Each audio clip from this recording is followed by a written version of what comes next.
In the last few months, Canada made a lot of changes to the immigration system. Many of them came in the month of April.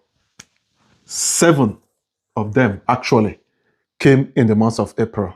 So I've done the research. I've gone through the IRCC websites, the consultation documents, the provincial announcements, all of it. And today, I'm going to walk you through these changes one by one in a plain and simple language so that at the end of this video, you will understand where exactly you stand and what to do next. Let's dive in. Number 1, express entry is getting a complete rebuild. The consultation started April 23 and it's going to last through May 24, 2026. So that is a public consultation on the new proposed changes. Let's look at the old way of doing things in the IRCC portal. We have Federal Skilled Worker Program, FSW. We have Canadian Experienced Candidates Program, which is CAC. And we have Federal Skilled Trade Program, which is FHSC. All of these give us what to have as 3 doors. But the new proposed changes will only come with Federal High Skill Class, FHSC, which gives you only 1 door. Let's think of it like this. You are going somewhere, you have a destination in mind, and you get to a particular spot. There are 3 roads. This leads you to the destination, the middle one leads you to the destination, and this other one leads you to the destination. Sometimes it can be confusing, and you get confused. Oh, which one should I pass through, or which one should I follow to get me where I'm going to exactly? Which one is the fastest? Which one is the shortest? Which one is the best? You know, there are so many confusions. But now, they want to merge all this road into one, so that once you come to that particular junction and you're going to a particular destination, you just have 1 road to focus on.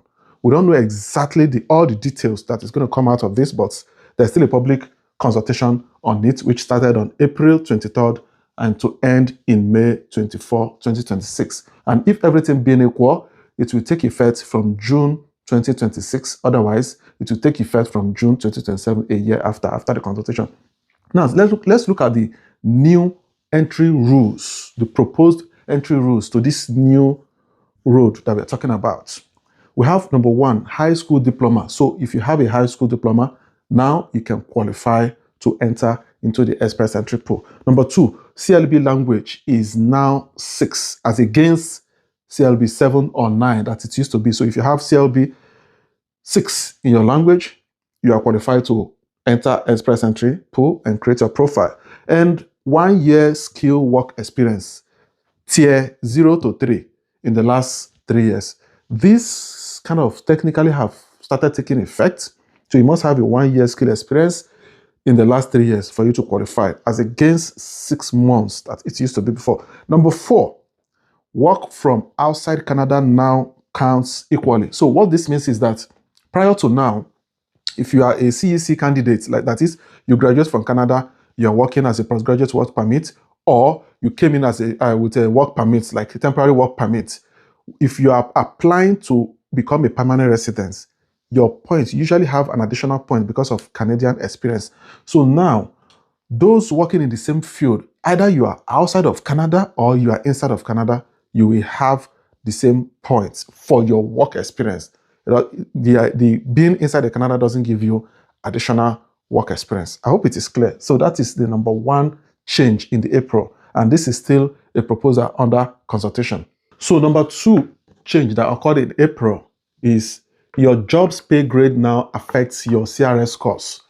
So Canada wants to add high wage occupation factor. So what this means is that if your wage grade is higher than the national median wage, you earn more points for that. For example, if your wage, or if your occupation is in tier 1, so and your wage grade is 2 times of national median wage.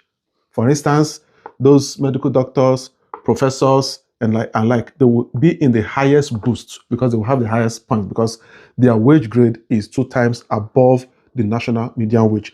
Tier 2, if your wage grade is 1.5 times of national median wage, people like engineers, teachers, etc., these people will fall into the median boost point. Or rather, they will gain a median boost point to their CRS score. And if your job or occupation falls in the tier 3, which is about 1.3 times of the national median wage, people like finance analysts, bricklayers, etc., they will just have a small boost for their wage grade in their CRS score. And now, things to note which are very important.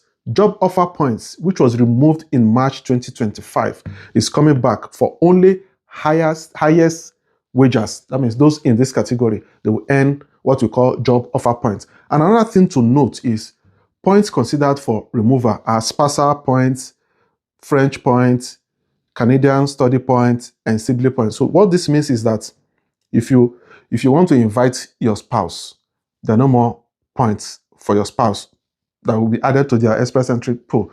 And those French that add French as additional points in their express entry, they are proposing to remove that. And Canadian study, which we've talked about earlier, CAC, they're going to remove that. And sibling points. So if you have a sibling in Canada, that usually earns like 200 points, 50 points based on provincial level.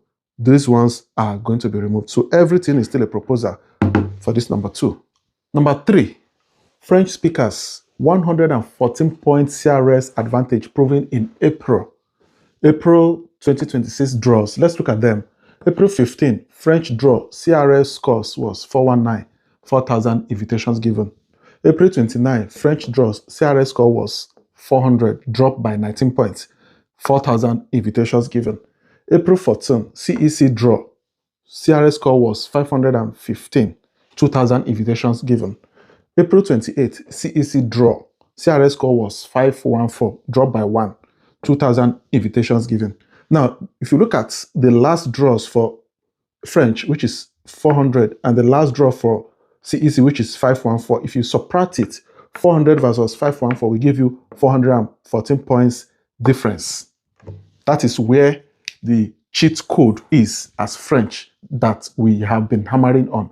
French is the cheat code to come to Canada. And if you focus on French language, it will definitely give you 30 to 50 points difference and also put you in a different category for the express entry or for the PR application process. Now, let's look at it like two people running a race. One person was given a 114 meter ahead of the other one. How do you think the other person will be able to catch him or her? That will be difficult. So that is what French will give you as an advantage. Now, number 4, provinces are chosen by region, not just by skills. So now they're focusing on region and not just skills. Let's look at provinces with example. 3 provinces example that do this. We have Ontario, British Columbia, and Alberta. These 3 provinces showed example of provinces chosen by location or region, not just skills. And now in Ontario had 4 draws in just one day. Eastern Ontario, Northern Ontario, Southern Ontario, and Central Ontario. Meanwhile, people in Toronto or GTA are having less advantage, while people in small cities or smaller cities are having bigger advantage. So that is a provincial advantage or focus these days. And for BC, which is British Columbia, in April 22, they had 484 invitation. They issued out 484 invitation, and their new direction now, the theme of their new direction is Care, Build, Innovate. Now, they are saying that 35% of their invitation must go to outside of metropolitan, outside of Vancouver. Other interior cities will now have 35% advantage whenever draws occur. And also they did something.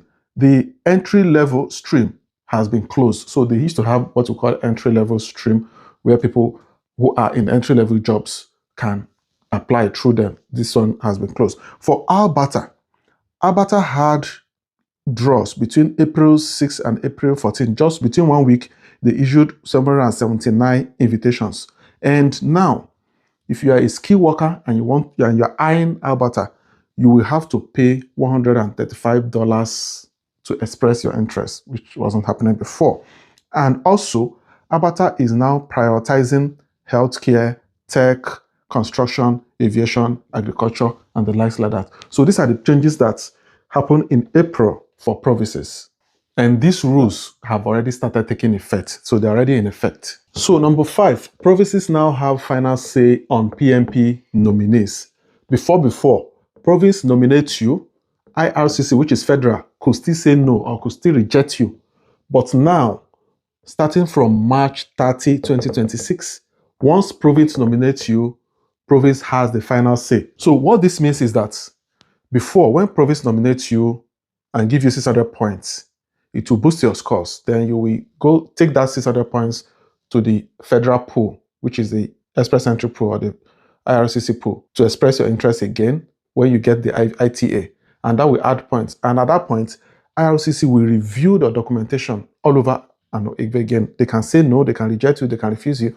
But what this new rule is saying is that once province nominates you, it's very hard for IRCC to reject or to review your application because province will have done the hard work on your documentation and they've done all the screening, all the scrutiny, they've gone to verify and everything, and anything that passes through the province is as good as gold. That means if you have to get your acts right, you have to get it right at the province level before you submit your federal application. Because once you sail through that provincial nomination and application process and you get to the express, which is the federal, you are good to go. You're on the fly. And what is in number 6? Number 6, the PR fees went up. Yes. And also, free support services now has a time limit. It has a timer. And I will explain to you. The fees are very self-explanatory. PNP processing fees. Okay, these fees took effect actually in April 30th, 2026. PNP processing fee moved from $950 to $990. Right of permanent residency fee moved from $575 to $600. Family class moved from $545 to $570. Business class moved from $1,810 to $1,895. Now, applications that you submitted before April 30th will go with the old fee. Applications or deferred right of permanent residency fee, if you deferred it, because you have an option to defer it when you are submitting your ITA, new fee will be applicable to you if you have deferred this one and you paid the other fee. This one will take effect as a new fee, which started April 30th. Now, the settlement services timer as of April 1, 2026. Before, free language classes plus employment support services is equal to unlimited timer. So if you have gotten your permanent residence and you have landed, many provinces, they have what we call support system or settlement services, whichever way, depending on your province. So before, it used to be unlimited support and unlimited services. Now, the new rule is that from your PR date, you only have 6 years of support system.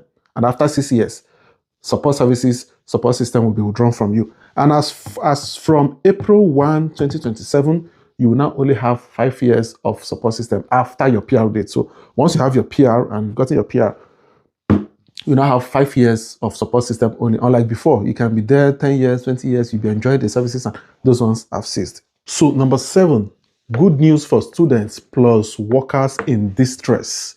This was effective April 1st, 2026, according to CIC and IRCC news. So these 3 relief measures were taken. 1, students' co-op work permit is gone as a separate entity, while study permit now comes with mandatory co-op. So what this means is that prior to this time, April 1st, 2026, if you apply for study permit and you come to work, you will also have to apply for co-op work permit separately to be able to work as a student, when you're in Canada. But now what they're saying is that the moment you're applying for your study permit, you're also applying for the co-op work permit alongside. So everything has to be approved altogether, not a different household. You first apply for study permit, you apply for co-op work permit, everything is just, here and there. Everything is now one. Once you apply and it's approved, you come to Canada to study, and you can also work certain number of time. Like you have to work maximum of 20 hours a week if you're a student. Except if during the holiday, you can work the maximum time. So natural disaster relief, food, flood, fire, emergencies.